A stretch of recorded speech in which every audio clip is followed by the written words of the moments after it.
40 jours de jeûne inspirés sous le thème « Bâtir ma maison par la prière ». Jour 8. Ma féminité, ma masculinité satisfait-elle le cœur de Dieu? Femme d'impact, volume 1. Le plaisir de Dieu est en ceux qui le craignent, en ceux qui s'attendent à sa bonté. Psaume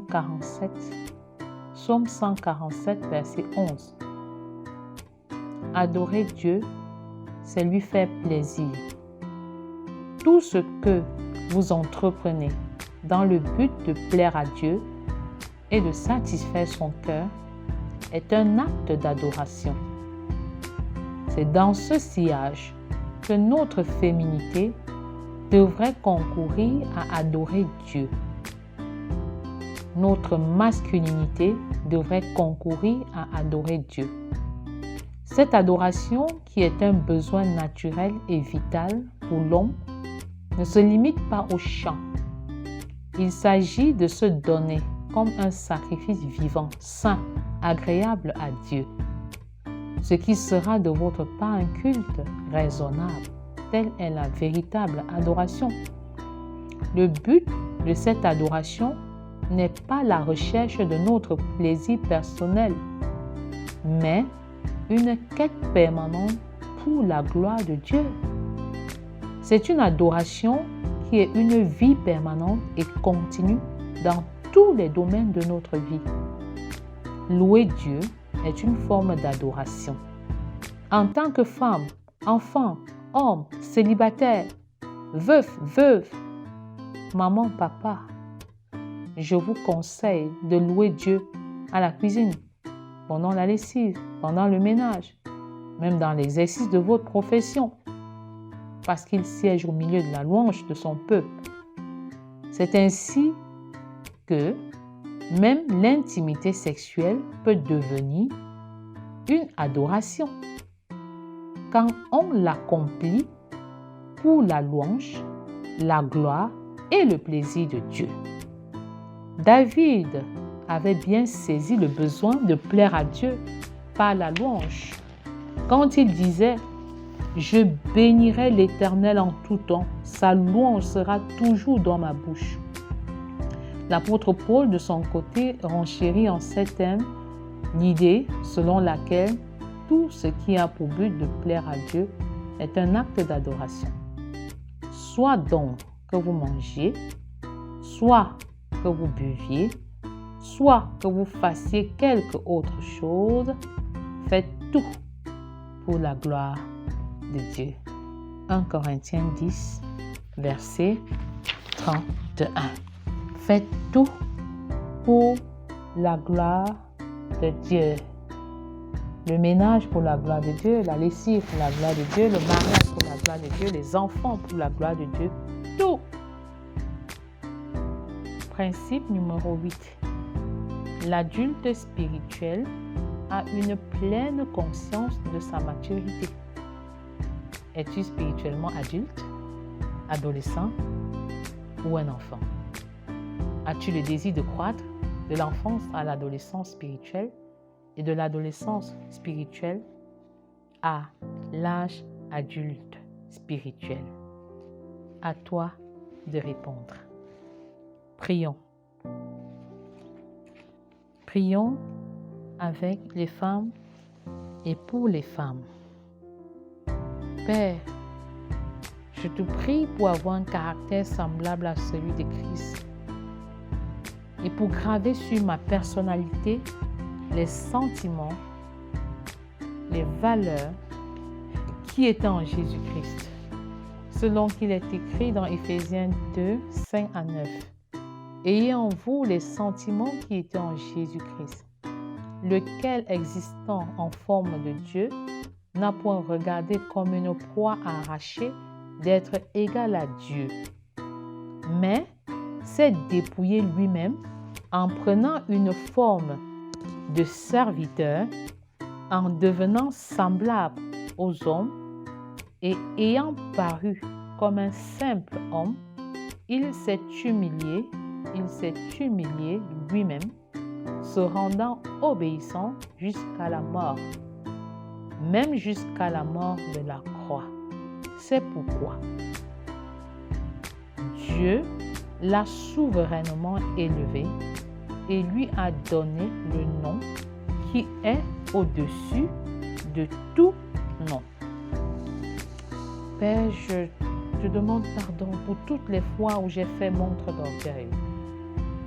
Je te demande pardon pour toutes les fois où j'ai essayé de démontrer que je connaissais ou que je savais. Parce qu'une seule personne sait, c'est Dieu. Dieu seul sait. Je te demande pardon pour toutes les fois où j'ai usé d'obéissance partielle, où j'ai obéi à certains commandements, à certaines paroles de la Bible et non pas à d'autres. Père, je te demande pardon pour toutes les fois où je n'ai pas vu ta main dans chaque succès que j'ai obtenu. Je te demande pardon pour toutes les fois où j'ai cru un tant soit peu que je pouvais réaliser du bien sans toi. Je te demande pardon pour toutes les fois où j'ai pensé une chose qui soit contraire à ta pensée pour moi.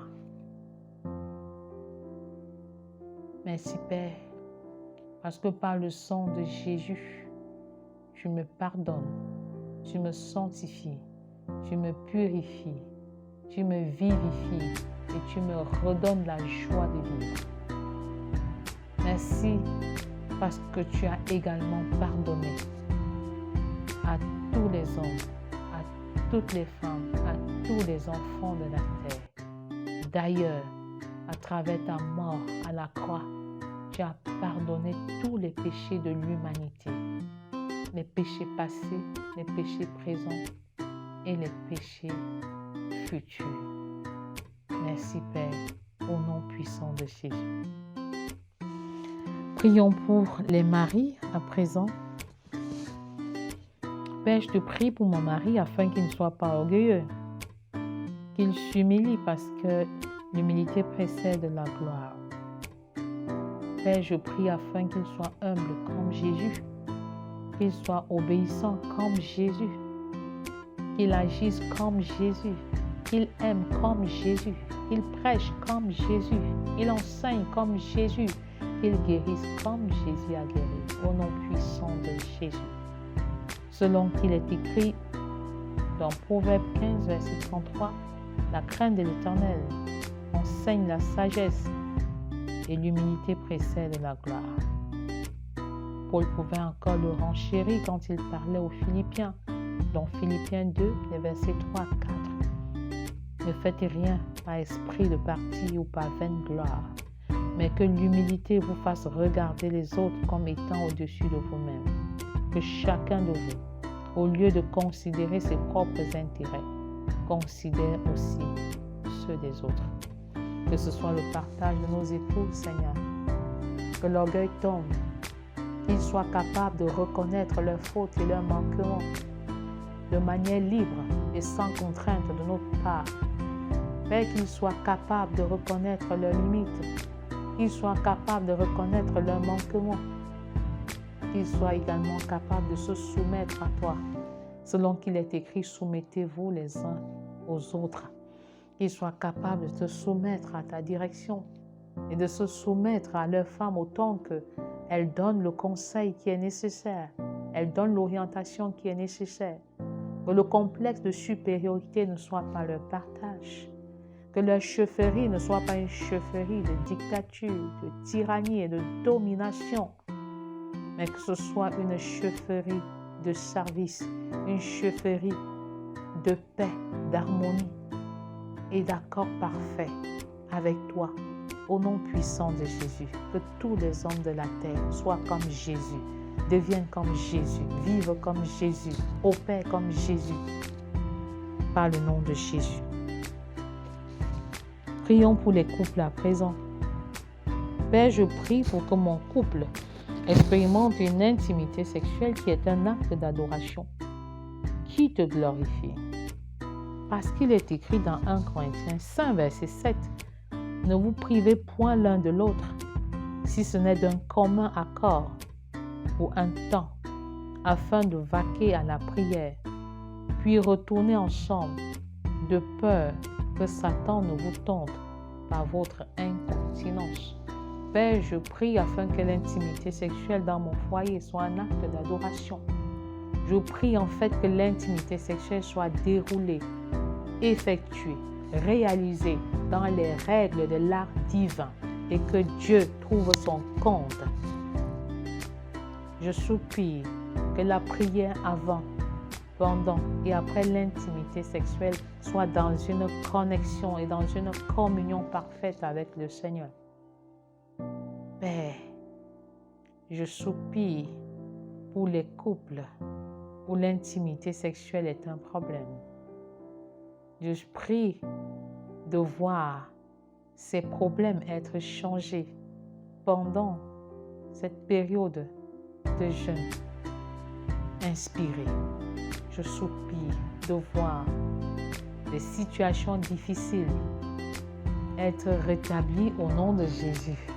Pour les cas d'insatisfaction, qu'il s'agisse de la femme ou de l'homme, je prie afin que tu combles le vide, parce que c'est toi qui rends heureux, en passant par le conjoint ou par la conjointe, mais tu es capable de le faire.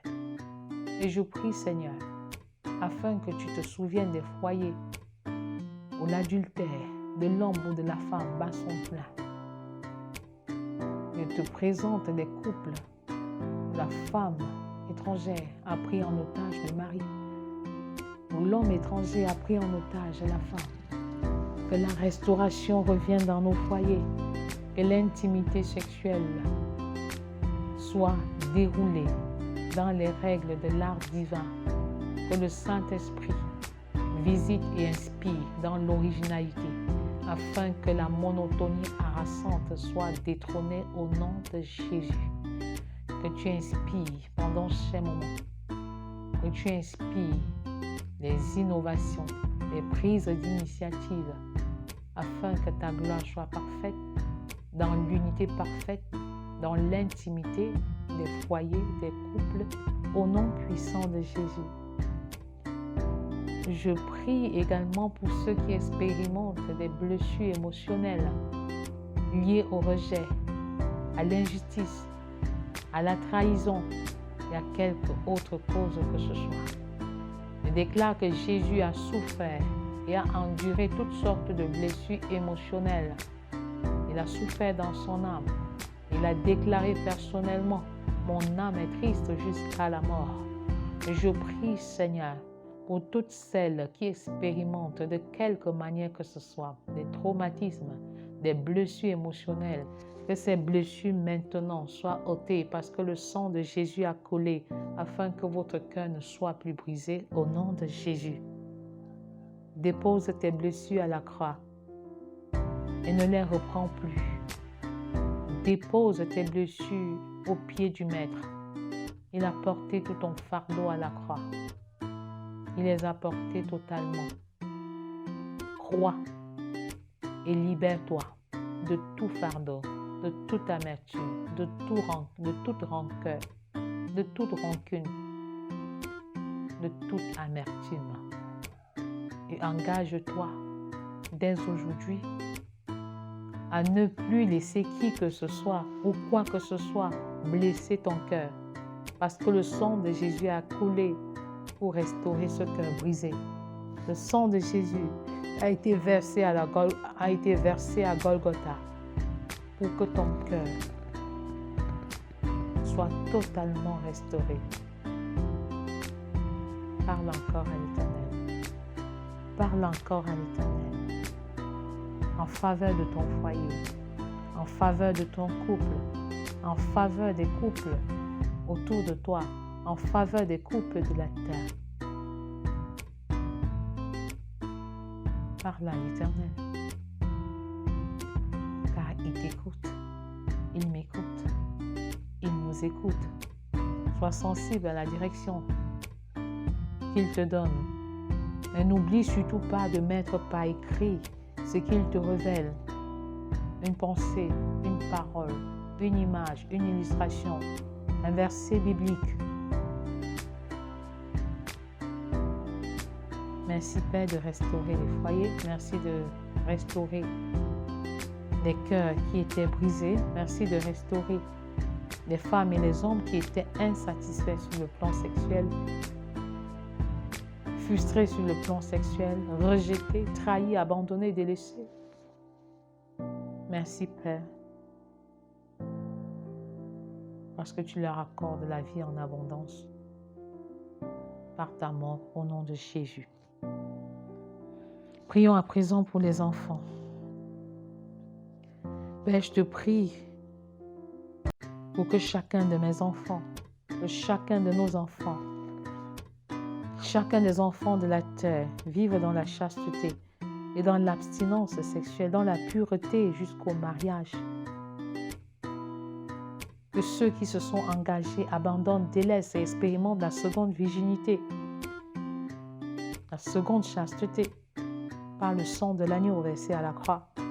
Père, accorde à chacun de faire le bon choix du conjoint, de la conjointe, selon toi, quand le moment viendra. Accorde-leur le privilège de bâtir un mariage selon ton cœur. Selon qu'il est écrit dans 1 Corinthiens 6, verset 18, « Fuyez l'impudicité, quelque autre péché qu'un homme commette. Ce péché est hors du corps. Mais celui qui se livre à l'impudicité pêche contre son propre corps. » Père, nous déclarons que le corps de chacun de nos enfants est le temple du Saint-Esprit, l'habitation du Saint-Esprit. Père, tu es le résident permanent dans ce corps-là. Ce corps qui est le temple du Saint-Esprit ne nous appartient pas, ne leur appartient pas. C'est pourquoi nous te les donnons. Nous te les donnons, ces enfants, leur corps, leur âme et leur esprit, et nous déclarons que tu es le parent parfait. Au nom puissant de Jésus. Prions pour les familles.